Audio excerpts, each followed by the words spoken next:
బంగారం తక్కువ ధరకు వస్తుంది అంటే చాలు కొందరు ఈజీగా మాయగాళ్ల బుట్టలో పడిపోతున్నారు. ముందు వెనుక ఆలోచించకుండా కేటుగాళ్లు అడిగినంత నగదు ముట్ట చెప్పేస్తున్నారు.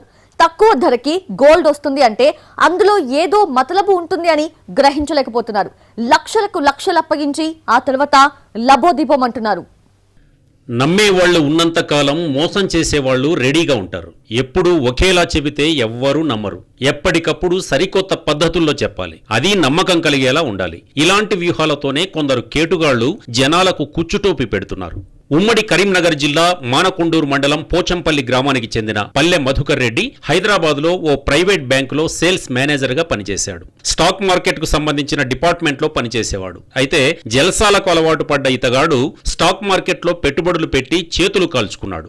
ఈజీ మనీ సంపాదించేందుకు చీటర్గా మారాడు. బ్యాంకులో పనిచేసిన అనుభవాన్ని ఉపయోగించుకుని మోసాలు మొదలుపెట్టాడు. పోష్గా తయారై జ్యువెలరీ షాపులకు వెళ్తాడు. గతంలో బ్యాంకులో సేల్స్ మేనేజర్గా పనిచేసినట్లు మాటలు కలుపుతాడు. బ్యాంకులో బంగారం తనఖా పెట్టానని మీ డబ్బుతో విడిపించాలని చెబుతాడు. రిలీజ్ అయిన బంగారాన్ని మీకు తక్కువ ధరకు అమ్ముతానని కోతలు కోస్తాడు. తాను చెప్పిన బ్యాంక్ అకౌంట్లో డబ్బులు డిపాజిట్ చేస్తే కొన్ని గంటల్లోనే మీకు బంగారం ముట్ట చెబుతానని నమ్మిస్తాడు. ఇతగాడి మాయలో పడ్డ బంగారు వ్యాపారులు డబ్బు డిపాజిట్ చేయగానే అక్కడి నుంచి ఎస్కేప్ అవుతాడు. ఆ డబ్బుతో విలాసవంతమైన జీవితం అనుభవిస్తాడు. నల్లగొండ పాత బస్తీకి చెందిన ఓ జ్యువెలరీ షాప్ ఓనర్కు పల్లె మధుకర్ రెడ్డి మాయమాటలు చెప్పాడు. అతడు చెప్పినట్లుగానే బంగారు వ్యాపారి ప్రైవేట్ బ్యాంకులో 1,20,000 రూపాయలు డిపాజిట్ చేశాడు. ఇప్పుడే బంగారం తీసుకొస్తానని చెప్పిన మధుకర్ రెడ్డి అక్కడి నుంచి పారిపోయాడు. కొన్ని రోజుల తర్వాత కనిపించిన మధుకర్ రెడ్డిని జ్యువెలరీ షాప్ ఓనర్ నిలదీశాడు. తన బ్యాంక్ అకౌంట్ ఫ్రీజ్ అయిందని రేపో మాపో డబ్బులు ఇస్తానని తప్పించుకునే ప్రయత్నం చేశాడు. పాత బస్తీలో జ్యువెలరీ షాప్ నిర్వహిస్తున్నటువంటి చేపూరు గోపి అనే అతనికి 11వ రోజు ఫోన్ చేసి నేను బంగారం బ్యాంకులో తాకట్టు పెట్టినా, దాన్ని మీరు విడిపిస్తే మీకు తక్కువ ధరకు నేను ఇస్తాను అని మాయమాటలు చెప్పి నమ్మించడం జరుగుతుంది.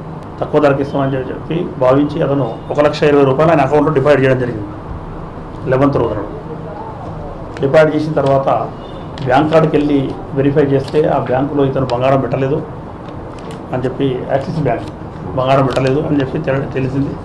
తేలిన తర్వాత ఇతను వచ్చి కంప్లైంట్ చేసి ఈరోజు ఎర్లీ అవర్స్ ఇతన్ని నేరస్తుని పట్టుకోవడం జరిగింది. ఇతను నేరస్తుని పేరు పల్లె మధుకర్ రెడ్డి. ఇతను 30 years ఉంటాడు.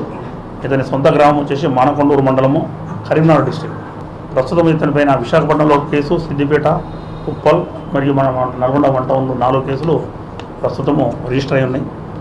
ఎంతకీ అతగాడు బంగారం గాని డబ్బు గాని ఇవ్వకపోవడంతో బంగారం వ్యాపారి మోసపోయానని గ్రహించాడు. ఆ తర్వాత నల్గొండ 1 టౌన్ పోలీసులకు ఫిర్యాదు చేశాడు. బాధితుడి ఫిర్యాదుతో కేసు నమోదు చేసిన పోలీసులు దర్యాప్తు ముమ్మరం చేశారు. విచారణ చేపట్టిన పోలీసులు నిందితుడు మధుకర్ రెడ్డి తన స్వగ్రామం పోచంపల్లిలో ఉన్నట్లు సమాచారం సేకరించారు. వలపన్ని అతడిని అదుపులోకి తీసుకున్నారు. నిందితుడి నుంచి 2 సెల్ ఫోన్లను స్వాధీనం చేసుకుని రిమాండ్కు తరలించారు. పోలీసుల విచారణలో కీలక విషయాలు వెలుగులోకి వచ్చాయి. మధుకర్ రెడ్డిపై రాచకొండ, హైదరాబాద్, నల్గొండ, నిజామాబాద్, మెదక్ జిల్లాలతో పాటు విశాఖలో పలు కేసుల్లో నిందితుడిగా ఉన్నట్లు గుర్తించారు. కేసులు పెట్టిన బాధితులతో కొన్ని చోట్ల నిందితుడు సెటిల్మెంట్లు చేసుకునేవాడని తేల్చారు. ఖరీదైన బంగారం తక్కువ ధరకే వస్తుందని ఎవరైనా చెబితే నమ్మొద్దని పోలీసులు హెచ్చరిస్తున్నారు.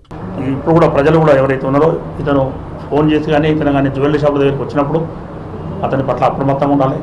బంగారం అనేది దాదాపు 1,00,000 రూపాయలు ఉన్నది ఇప్పుడు తులము.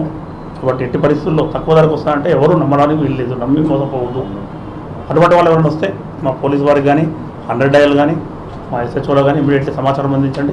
బంగారం పేరుతో మోసాలు చేసేవారిని గుర్తిస్తే తమకు సమాచారం ఇవ్వాలని అంటున్నారు.